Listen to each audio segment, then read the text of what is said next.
right, this is the Big Douglas Show. Big Pooh is with us today, and our guest is Louie T from the Louie T Network. How are you doing today? I'm doing well, man. Appreciate y'all allowing me to bless the program. I'm excited to have you.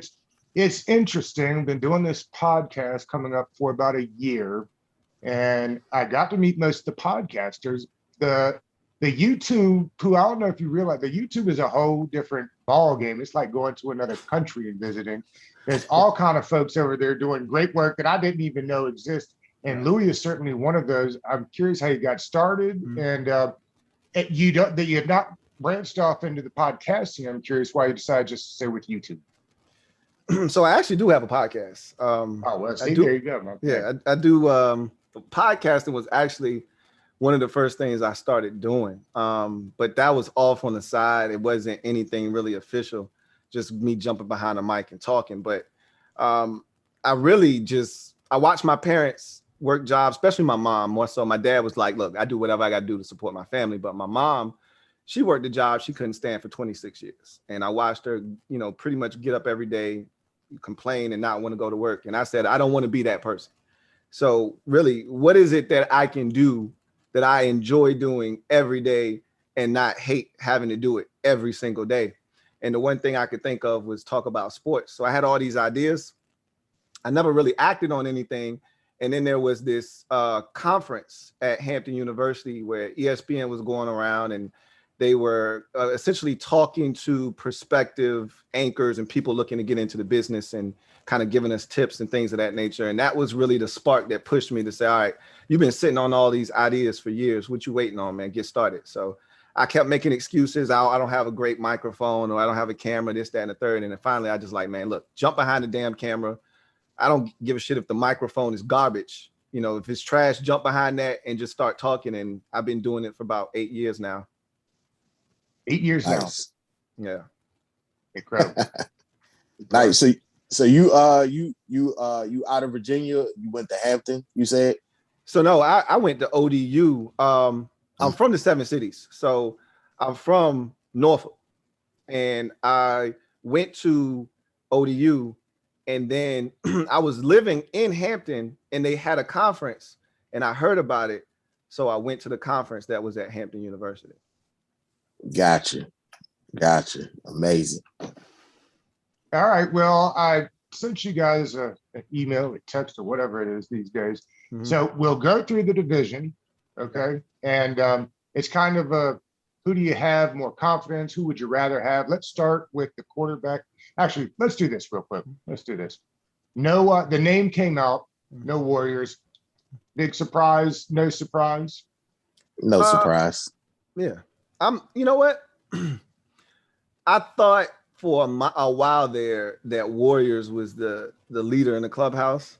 I did too. And so was I surprised? A little bit, not overly. Like, I wasn't floored by the news because it makes sense. They don't want anything to do with Native Americans, anything that could be even closely related to Native Americans. So Warriors is right there. They like, nah, we ain't dealing with that again. So I get it. And today they basically said we will not be choosing a name because it starts with an R. So Red Wolves people, please brace yourselves.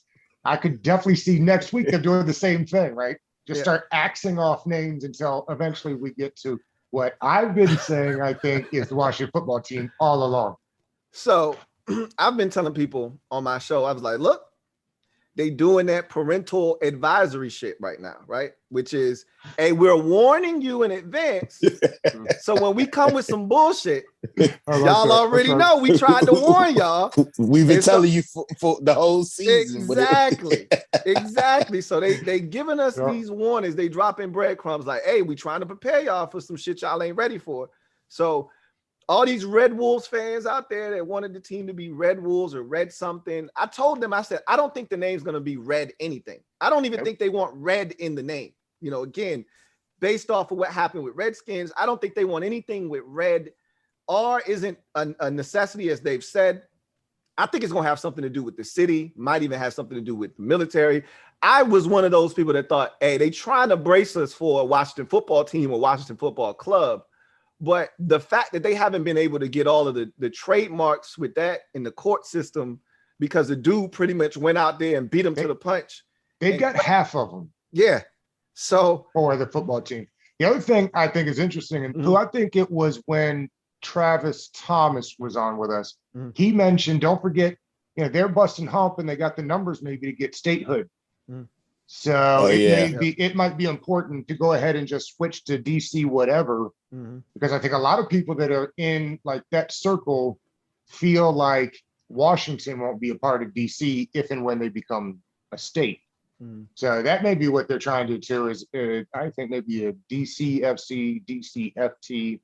I think and Wolf. Look, if Warriors is too close to Native American imagery, I'm not sure how close Wolves gets. Right? I mean, I know at some point you have to draw a line, but as long as they keep the colors, I don't care what the name is. I lived with the Washington Wizards since they made the change from the Bullets. Like, the Wizards, bro? Wizards. The Wizards. Okay? Right. Like, that has nothing to do with anything. Right, exactly. Like, they went to the polar opposite end of the spectrum. With the blue and gold, too. That blue and gold was so ugly. Whatever it is. All right, the other news that came out, it sounds like, I think Rappaport did this today. Scherff will not, they're not going to give Scherff a big deal. We said this on the show for, I don't know, since we started doing this together, that Scherff was not going to get a long-term deal. Louie, are you surprised? Are you disappointed? Where you stand on that?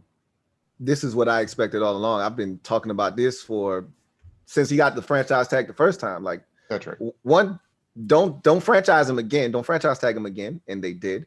Two, if you franchise tag him, he has no incentive to sign a long-term deal. He's getting $18 million this year. Like, why would I sign a long-term deal when I'm getting 18 this year? I got 15 last year, and I'm gonna turn around and sign a long-term deal with somebody, even if it's not you, next year. So I'll get $60 million guaranteed next year on top of the 18 I'm getting this year. Like, it doesn't make any sense from his standpoint. Even if the team offered him a fair market deal, it doesn't make any sense for him to sign it personally. So I never thought it was going to happen. And so none of this is a surprise to me. Once they started, bringing in, what's his face? The guy from Miami. I can't remember his name right now. Flowers. Yeah. Eric Flowers, and drafting Cosme, and they still have the kid from LSU, Sadiq Charles, and Bort Leno and Lucas still. I was like, yeah, Scherff gone. Yeah. Scherff gone. They bracing themselves. It's the only move that doesn't make sense to me that they've kind of done this offseason. They really kind of hit it out the park, but not getting max value for Scherff, if you know you're going to let him walk, is the only thing that's kind of frustrated me in this deal, because don't tell me about a third round pick 2 years now from the compensation formula.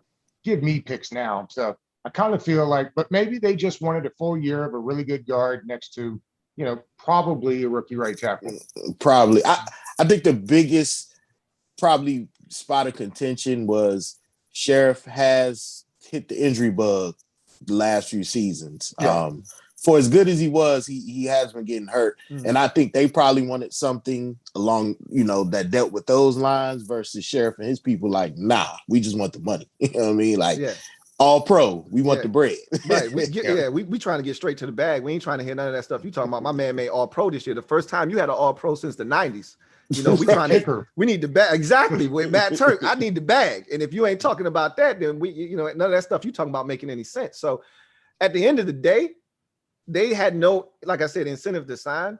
But when I look at what they've done this offseason and how they're kind of stacking the deck, the only thing I would say to you, because you said you're disappointed, is don't count them out from maybe moving him. Say someone has a massive injury on their offensive line and they get to camp. That's true. And they see that these guys that they have are playing a lot better than they expected. Like a Sadiq Charles, for instance, he comes in and he wows them, wins the left guard job. And now they got all these guards sitting there like Eric Flowers, and they're saying, man, we could plug in one of these other dudes, or even Sadiq Charles at right guard and Eric Flowers, who's more naturally a left guard. And they say, you know what? We got enough stuff here that we could move Scherff and get something for him. Highly unlikely, more likely than not, he'll be the starting right guard when the season starts. But, and Schweitzer played really well last year. I loved Schweitzer last year. He surprised the hell out of me last year. I didn't expect to get what we got out of him last year. All right, so let's do this. Here's the exercise. We'll start with quarterback. We'll run through the NFC East. If we're ranking the quarterbacks, who thinks got the best quarterback in the NFC East? So I've done this already on my channel. I've done quarterbacks, running backs, wide receivers, and tight ends. I haven't gotten to the offensive line or the defensive side of the football yet. So for quarterback, I look at it as the Cowboys obviously have the best quarterback in the division. That's not up for debate. I think we actually have the second best quarterback in the division with Ryan Fitzpatrick. I know that's not saying much. I mean, it's 50-50, but it is what it is. And then I think Daniel Jones is third. And I think the Eagles bring up the rear with Jalen Hurts. I agree with you. That's spot on. Like there's nothing to debate there. Right. I love that. And if you don't, then you're just a hater because he's fantastic. Yes. All right, let's get to the running backs. Running backs, I think I had us fourth in the division at the running back position. So I had Dallas first with Ezekiel Elliott and Tony Pollard. I had the Eagles. I think I had the Giants second with, and I know a lot of people were upset about that. Saquon Barkley's coming off of an injury. You don't know what he's got. I say, okay, I know what he is. If he's healthy, I know what this dude is. So that's right. Saquon was second in the Giants running back, and they actually added Devontae Booker this offseason, who I like is a backup running back in this league. So I thought that was a big move for them as well. And the Eagles, I had them third because Miles Sanders is really good. I don't think people understand how good Miles Sanders really is. And I think the depth of their room, if you look at what the Eagles did in the draft and some of the free agent acquisitions they've made, they got a deep running. I don't know how they're going to trim it down to 4 guys because they got like 6 or 7 dudes that could easily be on an NFL roster. I think the depth of their room is better than ours. And the way I looked at everything was, hey, your number one back versus our number one back. If it's close, then we go to the rest of the room. Miles Sanders and Antonio Gibson are close. Okay. You could argue who's better, but it's close. So then you go to the rest of the room. I think the rest of their room is probably more talented than the rest of our room. And then we come in last. And it's not to say that our room is bad. It's just, I think the other teams have better lead backs. And then the Eagles have a deeper room than we do. That's interesting. See, I was going to say, I don't know, man. Miles Sanders is good, but I like Antonio Gibson. Yeah, and you can make that argument. For his first year playing solely running back, I think he did a good job. Yeah, he had them couple games he missed because of injury, but he was on his way. Right. But I see how you broke it down, and I believe you're probably right. I believe you stacked it up right. McKissick had 80 receptions last year. He won't this year. You're about to say, Doug, you know he's not going to do that this year, though, right? Alex Smith is not the quarterback. No, that's true. But I don't think he gets enough credit for the year that he had. Oh yeah, he was outstanding. I think people slip on him a little bit. He led the team in receptions. It's incredible. Out the backfield. Out of the backfield. And they told us that we had somebody on that said that the league was surprised he even got picked up. Well, I don't know who that was who said that. But that's crazy because when we picked him up in the offseason, I told everyone that's going to be your favorite offseason signing. Watch what I tell you, because I loved him when he was with Seattle. I said, this guy's got talent.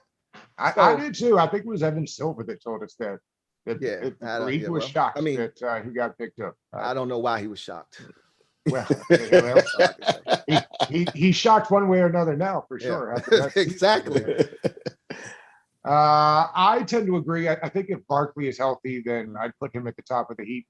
And I like what you said there about Booker, who I think is underrated and will have a bounce back year. All right, let's get to the receiving room. And I think this one is really interesting because the receiving cores around the division are also stacked. So I had our receiving core, I think, second behind Dallas's. And Dallas, they got 3 guys that have had 1,000-yard season, and 2. And CeeDee Lamb's on his way to getting 1,000 yards probably this year. So their receiving core is ridiculous. I think we're behind them. I think the Giants are third. The Eagles are clearly the last team in the division in this particular category. The only guy they have is an unproven guy, really. Now, I think his addition and that being Devontae Smith, gives everybody their proper lane. So if you don't have a true number one wide receiver, what it does is it knocks off the balance of your group, because now you got a number two receiver that's posing as a number one. You got a number three receiver posing as a number two. When you got a legit number one, now you properly slot all your receivers. I think adding Devontae Smith will do that to their first round pick they had last year. The kid from TCU, I forgot his name, but Jalen Reagor, he'll be a good number two. And then they got a bunch of dudes can be threes, fours, and all that good jazz. But I still think they're trailing behind the Giants, who added a ton of stuff this offseason. Love the addition of Kenny Golladay.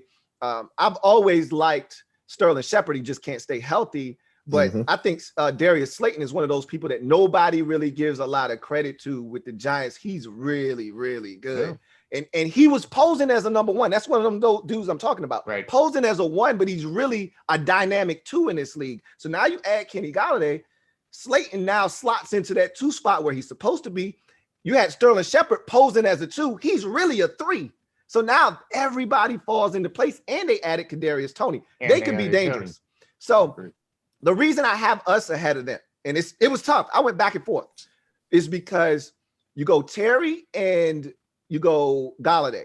Now, you could split hairs on who's better. If you want to go Golladay, that's fine. Okay, it's close, though. Then you go to the number two receiver. Our number two receiver, if we keep extrapolating what he's done over the life of his career now to what we think we're going to get out of him in the future, our guy in Curtis Samuel, never, ever trust a man with two first names. It's better right now. Statistically, he's better, and he does more than Darius Slayton. So that's two guys.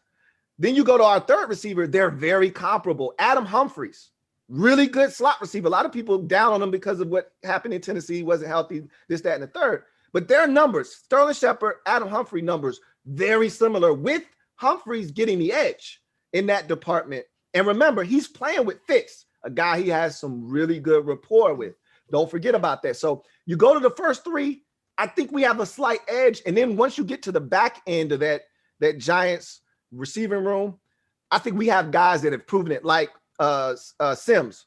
Cam Sims last year was huge for us. That's our fourth option. And that's not even counting De'Ami Brown. We don't know. I don't like to throw rookies in the conversation because we don't know. So I think Kadarius Toney and De'Ami Brown cancel each other out because we don't know what they're going to do. And so I go to Cam Sims. They don't have another dude. They don't got another guy. So we go 4 deep. They go 3 deep with a rookie. We go 4 deep with a rookie. So I gave us the nod. And then, like I said, we can't touch Dallas. They got 3,000-yard receivers, essentially. I know, I think CeeDee Lamb had like 9 and some change last year. Michael Gallup is a legit number 2 in this league. I know the Cowboys don't want to lose him, but they're going to lose him more likely than I can't pay everybody in free agency next year. That's why they drafted CeeDee Lamb. So I think, are at the top of that group, and then I think everybody else falls into place. I got a second. Louie, it's interesting. I don't even have Humphries making the team. Really? I'm going to tell you right now, Doug, you're tripping. I'm tripping, Doug. Great tripping. As long as Humphries is healthy, he's on that team. He's on the team, and I'm going to tell you why. Think about it like this. Last year, everybody was, and I'm included in this, everybody was saying, there's no way in hell Peyton Barber's making this team, man. Like, what did they do? Why is Ron adding this dude? Ron knew him from when he was a coach of the Panthers in the NFC South. He watched Peyton Barber. They said the same thing about Sean Davis, right? That he was never going to get cut. They gave him $5 million. Well, see, the difference is nobody knew him. Like, but they still gave him big money to come. They gave him solid money. They gave him solid. It wasn't you can't get cut money. You know what I mean? It was solid bread. It wasn't you can't get cut money. Obviously. So it was the situation with Peyton Barber last year, to me, is a comparable one to the one this year. It's a guy that Ron knows because he watched him from afar, respects his game, and know what he's capable of. Nobody thought he was going to make the team. He cut Adrian Peterson so that guy could make the squad. And I think he brought in Humphries to school Dax Milne, who they drafted in the 7th round, not going to make the team, but to show him the ropes so that next year Dax Milne can make the football team and be the guy that takes over in the slot. So real quickly, since we do this all the time and you're here, if they keep 6 receivers, okay, then Kelvin Harmon or Gandy Golden doesn't make the team. Correct. You're asking me or you telling me? A little bit of both. I'm saying if you're keeping Humphries, So then you gotta let go of one of the other two. in your Gotta sense, kept those two and let you Humphries kept go. okay, right. So in yours, you kept those two. Yeah, one of That's those right. guys are the odd man out. Obviously, I contend that it's Kelvin Harmon because this group doesn't know him. Like AGG was drafted last year. Ron was a part of the drafting brain trust that brought him on board. Whereas Harmon was here the year before Ron got here. He didn't play last year. Ron said good things about him. You know, he's working hard. He's trying to come back from rehab. He's a good dude. All of those things. And Harmon's the best blocker on the team at the receiver position. So that counts for something. But at the end of the day, I think they saw something in AGG, which is why they selected him. I think he gets the nod. And don't discount, Pooh, Doug, don't discount the fact that we don't have a true punt returner on this squad. They got like 4 dudes that they are trying out as punt returners, including a guy that was with Ron in Carolina and Carter. Don't be surprised if one of these dudes come off the pace and make the team because of their ability to return punts, because we don't have a true punt returner on the team right now. Yeah, and I believe Cam Sims threw the monkey wrench in the plan for Kelvin Harmon going forward. Absolutely. That's what happens when you get hurt in the NFL. They didn't plan for Cam Sims to get an opportunity. Harmon got hurt. Sims took advantage, and now he's the odd man out. You know what I mean? Like they didn't plan for that. Absolutely. Sims That's a great point. out. Oh, Steven Sims is gone. He's gone. Done. Yeah. He's done. And also, the staff has shown, to your point, Louie, if you get an opportunity and you snatch it, they will reward you for that, which is what Cam did. All right, let's hit the offensive line. Okay. You talking about division? Mm-hmm. Yep. Oh man, this one is tough. So I haven't had a chance to do this one yet, so I'm doing this one off the cuff. We know who last. Philly's Who's last? I'm about to say Philly's last in just about everything. That is the interesting thing of this exercise. That team is not going to be tops on anything. Yeah, they're the pretty much last on almost anything. I don't have them last at tight end, however, but that's right. That's about it. Yeah, that's on, especially on the offensive side. That's about it. So the Eagles are last for sure. They got a lot of problems. They got a big mess that they just allowed to kind of accumulate over time. I think that I would put the Giants third. They're still kind of restructuring that offensive line. It could come together. Needs a big year for them. He does. They were disappointed in him last year, but they got rid of the offensive line coach. And when when Joe Judge got his hands on him and they got a little bit more intimate with him, he started to play better towards the end of the season. So we'll see if that carries over into his second year. They got rid of Kevin Zeitler for cap reasons. So they got a lot going on that offensive line. We'll see if they're able to gel and mesh together and what they're able to put in front of Daniel Jones. But I just love our depth. I really do. Now, the thing about us is 3 out of our 5, 60% of our offensive line is going to be brand spanking new in terms of starters from last year, week 1. So you have to take that into consideration. I just love the depth. I feel really confident that whatever there's no 5, studs, but there's a lot of depth to your point. Exactly. Whatever 5 they put out there, I feel confident that they're going to be good enough to get the job done. We may not be road graders and killing people in the run game. That's not who we are anyway. But I think we'll be serviceable enough to protect whomever's at quarterback, opening up enough holes in the run game. I really believe that our offensive line is better than Dallas's at this point. They struggled last year with injuries. If they're healthy, I think their offensive line is better. But that's how I see it. Yeah, if they're healthy, their line is better. But that's the problem. They weren't healthy last year, and they got dudes that are consistently banged up. So if we're going, I like to assume health when I do these things. So if I'm assuming health, Dallas is first, we're second, the Giants are third, Eagles are fourth. Pooh, do you think Cosme starts day 1 over there at the right tackle spot? Or do you think they'll roll Cornelius Lucas out there? I think Cornelius Lucas is going to start the season, but Cosme, as long as he progresses, he'll be finishing the season at the right tackle.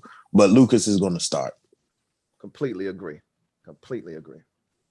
All right, let's finish up the offense with the tight end room. To your point, Louie, let's go ahead and agree that the Eagles have the best tight end room in the division, because I think they do. And even if they lose Ertz, which it seems more than likely they will, they still have the best tight end group in the division. So I had the Eagles 1. I had us 2, and it was a toss up because I could easily put Dallas over us. Or excuse me, I had the Giants too. Yeah, they've got some talent there. They upgraded with Kyle Rudolph. I had us 3 and the Eagles 4th, or excuse me, the Cowboys last. I had us 3rd, the Giants 2nd, and the Eagles 1st. Who's the second tight end on the roster? For us? Yes. It'll be John Bates, our rookie. And the 3rd tight end will be Ricky Seals-Jones. And I think they'll work with Samis Reyes, and they hope that he develops and he'll be able to help them either at some point this season or more likely than not next year is when they're really looking to see if he can turn the corner. Nailing these, Louie.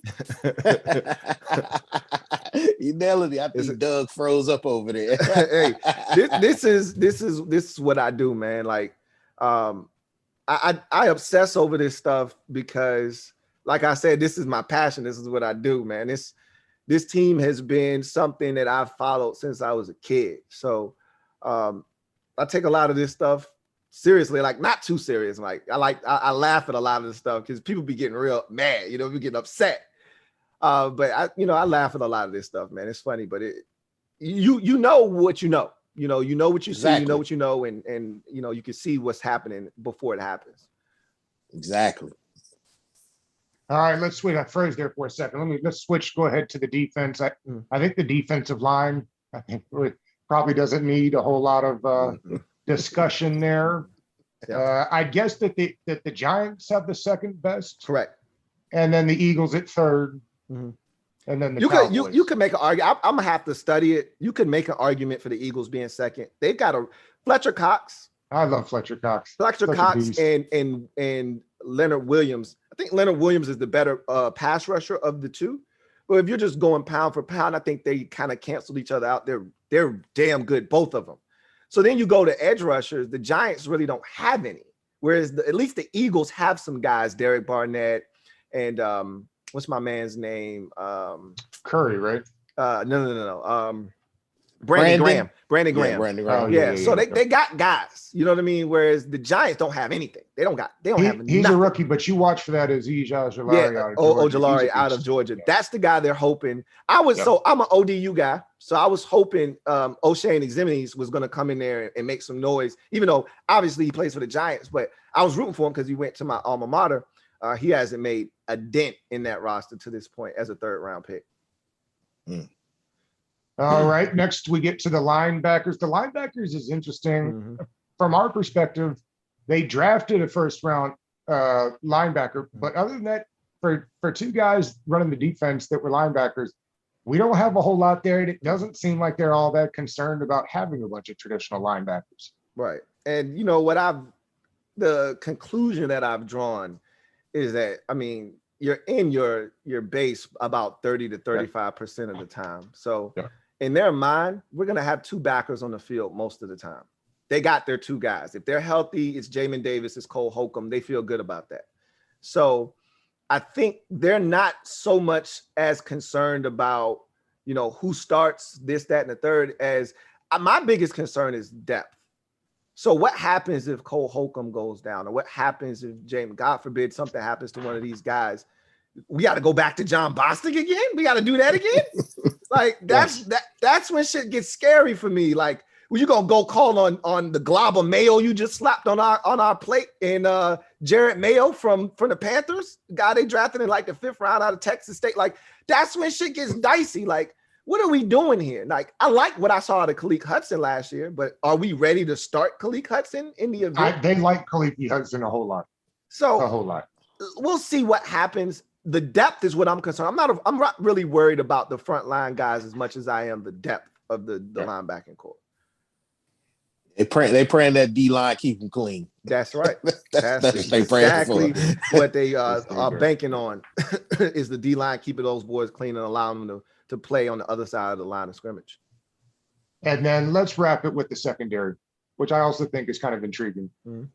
So the secondary, I actually love what they've done. The only real question in the secondary is obviously the safety position. Now, there's a smaller question about the nickel so many fans have already jumped to conclusions. Oh, they love Juice outside, so that means they're going to take Kendall Fuller and put him back where he was when he was with us the first time. I've said it many times myself. And it makes a ton of sense, but I don't know if they're viewing it in that from that spectrum because remember, he was a safety in Kansas City as well. And they tried him at safety. He got his ass cooked like 3 times last year when they tried the little safety switch when they would stick Fabian Moreau in there, and Fab got cooked against the Giants for a touchdown. When they did the inverted cover 2 against the Lions, cooked for a touchdown there. So I don't know if they're thinking about him as a free safety, if they're thinking about him, as a nickel. I prefer him, like you, Doug, inside as a nickel, if he still is capable of doing that, because when he left us the first time, he might have been the best nickel in the game.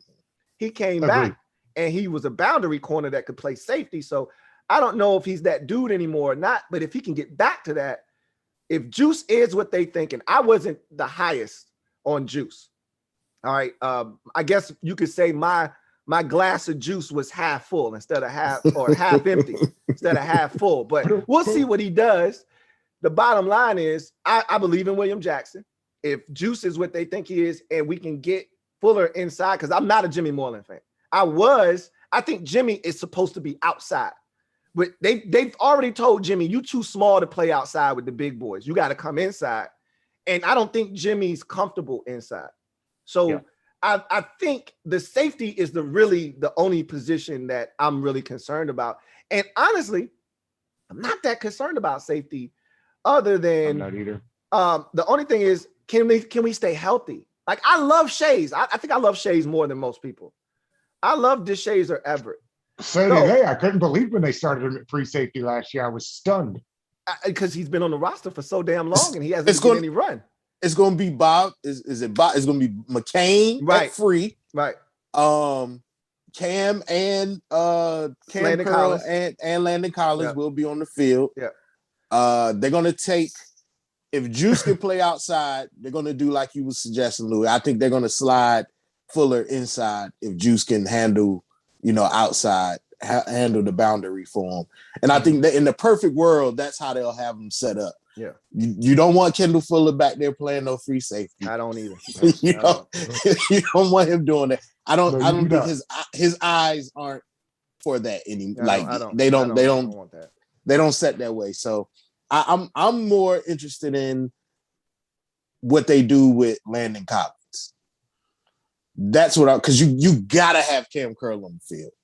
He has to be on the field. Yes. He's shown you he has to be on the field. So I'm more interested in how because Landon is gonna play. He's making too much money not to play. And what I've been telling people is, a lot of people forget this. When Landon Collins was healthy, they still were playing Cam Curl too. Like that big nickel that they keep talking about. Yeah, the Buffalo. The Buffalo, that's what they call it, exactly. That big nickel, he was playing that with Landon Collins on the field before he got injured. So there is a place for all of these guys to play on the field. And Jack Del Rio has said this multiple times. With William Jackson now in the fold, it allows them to get a little bit more exotic with their blitz packages. So I think you could see 3 safety looks, where you got 3 safeties on the field.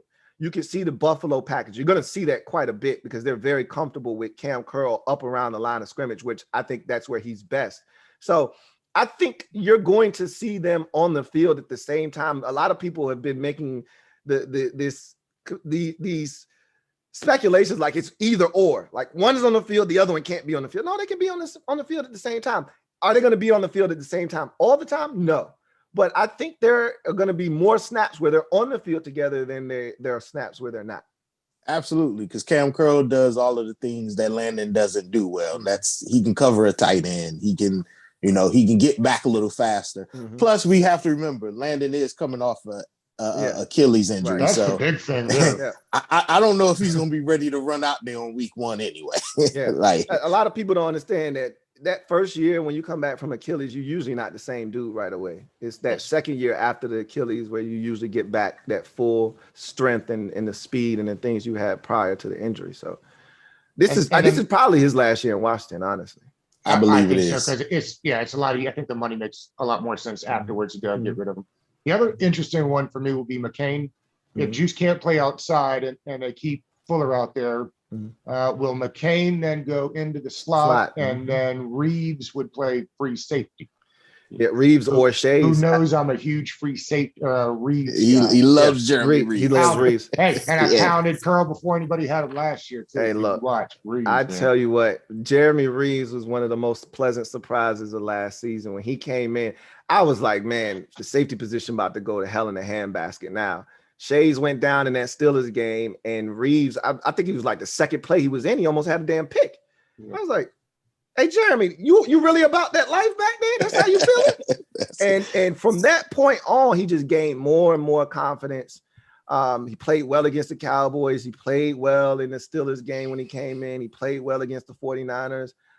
I really like Jeremy. I just like the depth at safety. That's why I'm not really worried. Like, people are worried about that, but I'm not, because I just feel like we got a lot of depth back there. So, the next guy can step in and be fine. But I think that's an interesting point you brought up, Doug, is that if they don't love what they have inside, because McCain is more naturally a nickel corner. Like, a lot of people just think about him as a safety because Miami decided to move him to free safety out of necessity. Right. He's more of a nickel. That's what he came in the league as out of Memphis. So, McCain could easily slide back inside and play that role. I'd be interested to see like where they line up. I think the preseason is going to be so fascinating to see what they're doing with some of these dudes, because we have all these ideas in our head. As fans, we make a lot of shit up. Why doesn't this guy gain 15 pounds and switch to tight end? Like, dudes always want to do that shit. Oh, why does he put on weight? And why doesn't Landon Collins put on 20 pounds and become a linebacker? Because that shit doesn't work like that. That's why.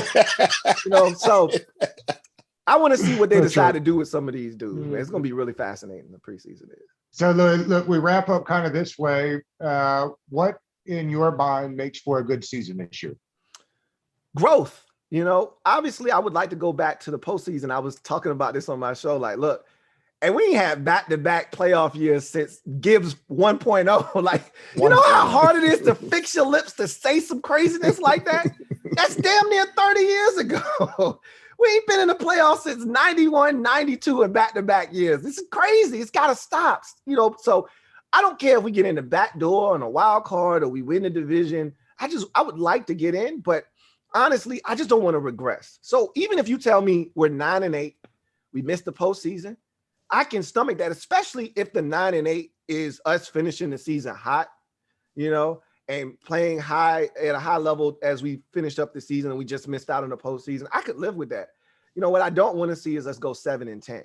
Even 8-9 would feel like a bit of a disappointment this year. But I think 9-8 is very doable now. The schedule is brutal. It is brutal. Everybody keeps talking about how good this damn defense is. Okay, we're going to find out how good this defense really is this year, because we play the best of the best at the quarterback position. Like, we ain't cutting no corners. It ain't no Nick Mullins to save us this year, okay, on the schedule. Or Baducci or Baducci. No, exactly. It ain't no Jalen Hurts. Well, actually, it is Jalen Hurts twice. Twice. But, you know what I mean? We don't have the luxury of getting some of the breaks we caught last year with these quarterbacks that we saw. We getting the best of the best, creme de la creme at the position. I don't know if I've ever seen a schedule that featured this many top-tier quarterbacks in one season for a team to take on. That said, if our defense is legit and everybody claims it is, they got to keep us in the game. The offense is going to have to be the difference, though. So I'm about to say the offense, if the offense does its job this year, I think the defense will be better. Because what we caught last time, the offense was so bad last year that the defense spent an inordinate amount of time on the field. Yeah. Which the more time they're on the field, the less effective they're going to be. Yeah. So if the offense can just do their job, move the chains, get us more than 14 points a game, I think the defense would be fine. I think they'll be fine, barring injury. Exactly. Yeah. That's the biggest thing is last year we weren't terrible on third downs. Our problem was we just didn't score no damn points. Yes. So it still it just bothers me. It still boggles my mind. We didn't score 30 one single time last year. It's incredible. Not once. We scored 40 against the Cowboys, obviously, but we didn't score 30. You know how hard it is in an NFL season not to score 30 points once in a season, like 31, 34, 35. Like, you know how hard it is to do that? We were so inept offensively that we couldn't hit 30 one time. You know, we were 25 and 27, and we lived in the low 20s, late, teens, but we got to score points, man. We got to score. And if you're going to beat Mahomes, or you're going to beat Allen or Russell Wilson or any of these quarterbacks that we have you got to score 30, man. You're not going to beat them 24-20. Good luck.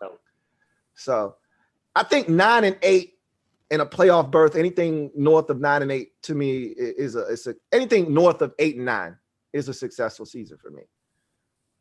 Yeah, I can dig that. I agree. I think people, they made the postseason last year in the terrible division, but it was still year one of a rebuild. Yeah, right, exactly. And that's what people have to realize. This is year two of a rebuild. Like, the division isn't going to be as bad this year, possibly.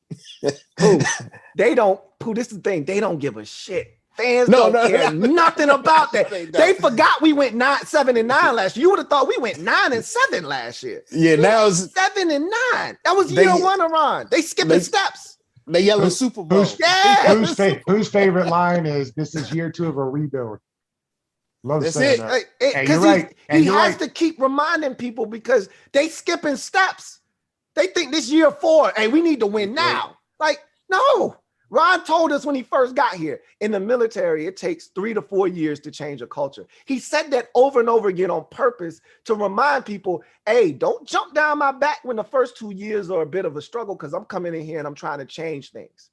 Let me get my feet under me. And then us winning the division, you know how Pooh said earlier in the show, Cam Sims stepping up threw a wrench in the plans for Kelvin Harmon.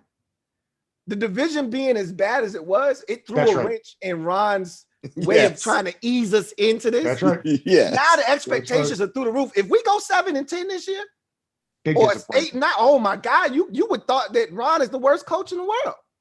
And that's why it was all the uproar about the quarterback. And Ron like, yo, we just this year too, we good. Like, right. We good.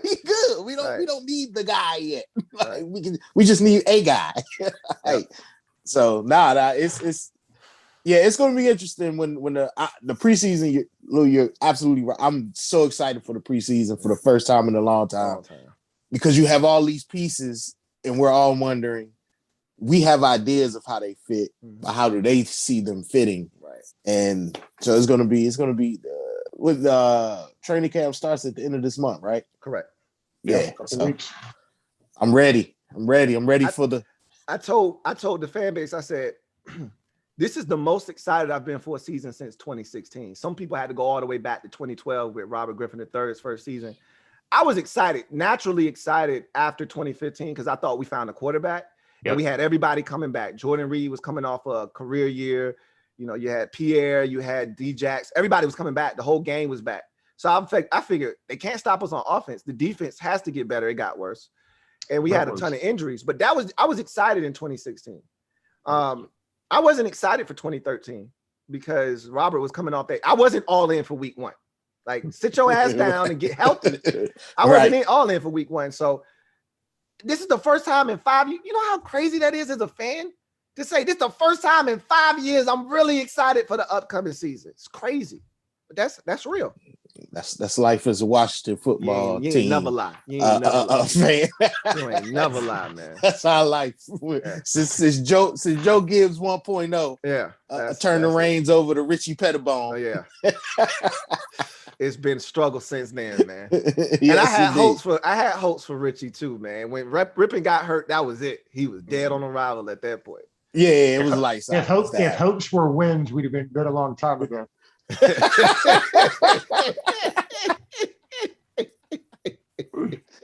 right, absolutely. Take us home. Louie, man, we thank you for joining us today. Hey. It's been our pleasure. No problem, let the people know where they can find you. About your network, what you have coming up next. So y'all can find me over at the Louie T Network on YouTube.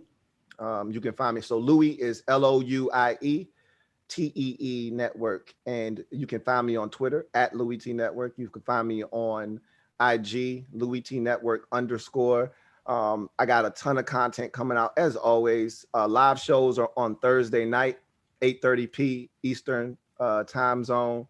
And the uploads are just random as hell. So you just got to subscribe, turn on that notification bell, because I'm doing a series right now where I rank Washington's positional groups in the division and overall in the league. So we've gone through every offensive position except the line. So we'll do that over the next couple of days, and then we'll turn our attention to the defensive side of the football, where we figure to rank a lot higher than we do on the offensive side. So that's what I'm doing, and I really do appreciate y'all giving me the opportunity to bless the program. This was a lot of fun, man. Really do. It was a lot of fun, Louie. We appreciate you. No doubt. Yes, indeed. Man, y'all have a good day. All right, fellas.